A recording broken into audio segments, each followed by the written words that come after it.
Fighting games are blank. What word would you use to fill in the sentence? Some of you will say things like hard, fun, work, bad. For me, right now I would probably fill in the blank with the word not.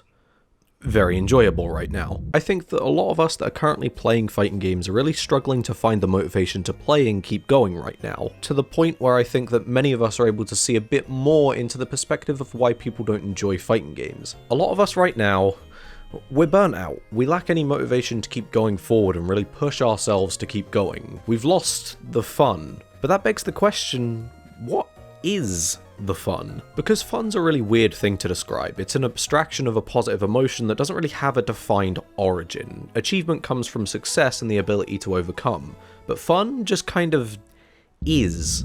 So what is fun? Because many of us can probably still agree that landing these combos are fun. This move is fun, this setup is fun, but we're not having fun. So what is the fun of fighting games? To answer this question, we're going to have to zoom out and look away from individual mechanics and start looking towards fighting games from a much broader picture. What experiences do they supply, and what experiences do they excel at? This video is extremely largely going to be based off of the talk that Jason, that last name, gave at GDC about player motivation, and also lightly touch on the talk that Nick Yee gave that same year. Links in the description to both of these talks, they are excellent. These are the 4 domains, and inside of these are maps that you have spectrums on that correlate to how much your intended audience applies to a game. What qualities do your players have that make them care about your game, and vice versa? The further out on the box, the more your game meets that desire. It's a bit of a rough way of describing this, but then again, the link's in the description, you can go watch the full talk. All games can be slotted into this method of thinking. To give you an idea of how this works, let's take a game that we've all played and break it down into this graph of novelty, challenge, harmony, and stimulation. Team Fortress 2. I don't care if you've never played it, Steam will say that you have played this game at some point. Also Skullgirls for some reason. If we were to talk about Team Fortress, I think that we'd all agree that it supplies a very small level of building through your loadouts and a small level of exploration through the maps. But it doesn't really do much on this spectrum, and same goes for the other axis, fantasy and realism. It's based in real world logic with buildings and guns, but it's more of a fantasy of what people are capable of, though it's not really designed to be a fantasy. In challenge, you've got the amount of work that you need to put in and the amount of skill that you need to acquire to have a good time. Personally, I think that Team Fortress would land about here. It's got a very low skill floor with a very high skill ceiling, but it isn't a game that requires you to put a huge amount of work into unless you want to put that work in. You can also just go on casual servers and just be a fucking sandwich and zero work brain AFK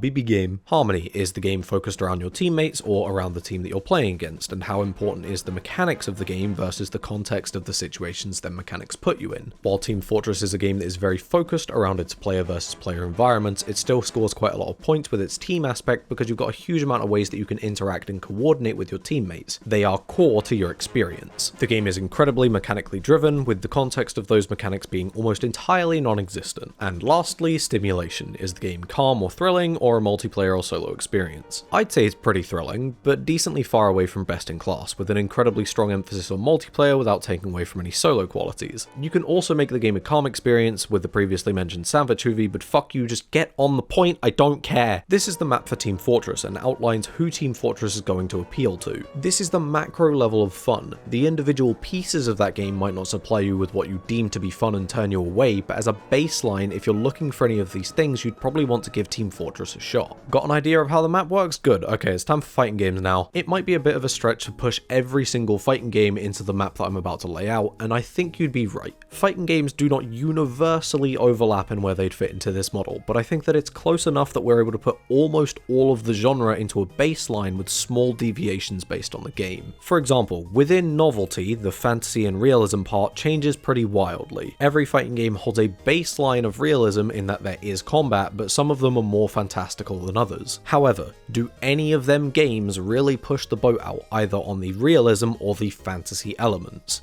I'd argue that they don't. You're playing Guilty Gear, not existing within the fantasy world of World of Warcraft. And do you build anything in fighting games? No. You might build a combo route, but that building is more an exploration of what is possible within the game's limits rather than creating something new within the game world to add expression. Fighting games actually do have quite a lot of focus on exploring what is physically possible through its mechanics, but it's so far from best in show that it's dwarfed by thousands of other games if you were looking for a game for exploration specifically. Almost every every fighting game expects a lot of work from you. Exploring that combo route takes a lot of time to grind into your muscle memory. Understanding concepts like frame data take a lot of work, but most of the time the games normally do try to supply you with characters that don't have to be complex monstrosities. And most fighting games can be played with a button mashing mentality in mind, but it's not particularly fun. What's more engaging is the attainment of skill and progressing your abilities as a player. Most fighting games are exclusively player versus player with no team elements. Everything you're doing is built towards player versus player engagements. Fighting games might have stories, but players are more frequently drawn to the complexity of the mechanics and then enjoy the story as a subset of the game. And then we get to stimulation,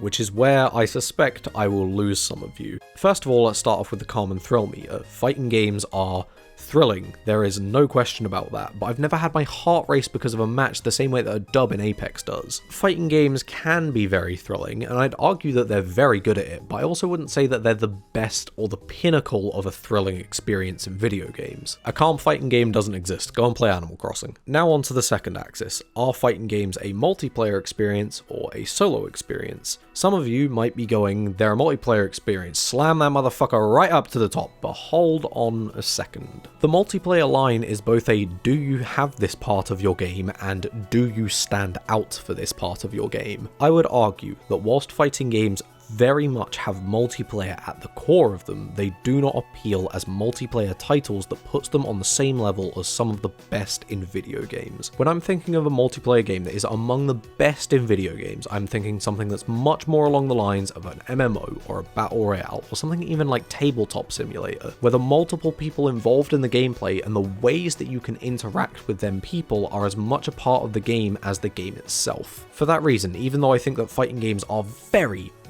good as multiplayer experiences, I don't think that they should be seen as the top end of what to look for if you wanted to play a multiplayer game. On the other hand, single player modes and the individual is quite important to a fighting game, and there's a reason why training mode is a requirement for most console releases rather than an add-on, but as a single player experience, fighting games are incredibly lacking and underwhelming. This is how I would map out the initial appeal of a fighting game. There are also in-person events which will skew the appeal of fighting games, so if you're going in with the intention to play so that you can go to events, I think the map starts to look much more like this from social interaction, but the product that you get off of the shelf has these appeals. If you want a challenging game with a high skill ceiling with a lot of mechanical intricacies and it's multiplayer, this genre has a game that will probably end up appealing to you. If we were to use Nick Yee's motivation model, they supply the desire for mastery and achievement and only really touch on the other points of motivation. To me, this is where I think the appeal of fighting games comes from. If I wanted to pick up a game that was hard with a lot of mechanical depth, then I'd be playing fighting games. For people that often like the look of fighting games but can never get into them, it's often that the mechanics don't work in ways that they enjoy, not that they can't enjoy it from a conceptual level. I'd also argue that fighting games don't do enough to lower the skill floor with outdated design philosophies that have become commonplace, but I digress. But if you're not the kind of player who this appeals to, chances are you're not going to like fighting games. They wouldn't fit your definition of fun, which isn't bad by any means. But if you're like me and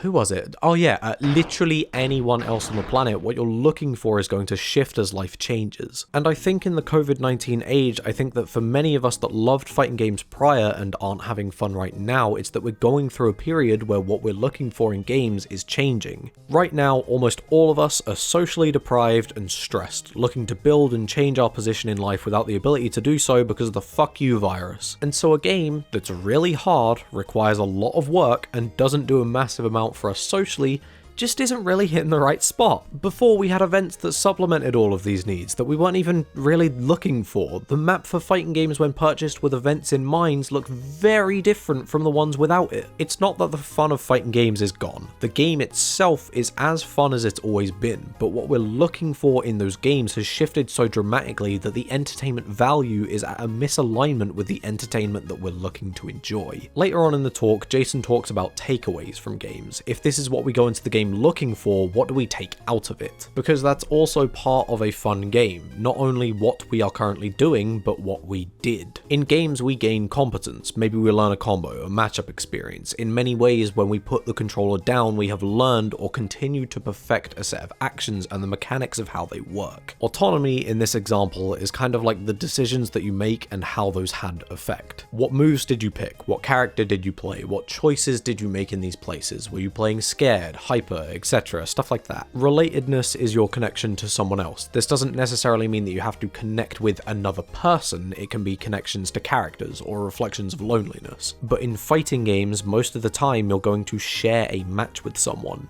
You need takeaways, but just like the problem of before, if those takeaways don't have any value to you, what value does the game have? When people say I didn't feel like I was doing anything in a fighting game, it's not because they literally didn't have any takeaways, it's that the takeaways didn't hold any value to them. And if your preferences in games don't currently get met with the fighting genre, what you take away from matches and play sessions will not satisfy you either. The fun of fighting games is quite clear to me. They are hard and they are mechanically complex, and they've got a little bit of multiplayer in there. That hasn't gone away. Fighting games are still all of those things, but right now many of us are looking for games that are a bit easier to fit alongside a draining lifestyle and ones that supply us with more social connections. Personally, I've been playing a bunch of Apex, League of Legends and Minecraft since those games allow me to more naturally have the social connections that fighting games can have but don't necessarily excel at. Fighting games can supply that social connection, but mostly through events, and even then that doesn't solve the issue of them being incredibly demanding compared to most other social experiences. If you're watching this from the future, say like in a year's time when Corona's over, first of all, please tell me it's over. But secondly, here's your takeaway from this video. The fun of fighting games is that they're mechanically complex with a high skill ceiling that require a lot of work. The fun comes from how well they excel at difficulty and complexity, which is why I think that fighting games are all fun for the same reasons, but not all fighting games are fun to me since they change how they are difficult or complex. That will never change. But if you're watching this from the current year and like me are wondering where all of your passion for fighting games seems to have disappeared to in the last year, know that it's not that the game has changed and you're never going to like fighting games again, it's that your situation has changed, and once we return to a state of normalcy, you are very likely to enjoy the games again. In the meantime, try something different. It doesn't necessarily have to be new, it's just something that you think might reflect what you're looking for more accurately in games. I'm probably going to also do a small shift in what I make for a little while, just to coincide with the lack of enthusiasm that I've got for fighting games. They're still going to be core to my videos, but until Strive releases, expect to see more videos on multiplayer games in a general, rather than fighting games exclusively. Thank you very much for watching. I should really think of like an outro quip. I always feel like my outros just kind of suck. Become a part of the Leon Massive by like, comment, subscribe, click the bell. Fucking kill me.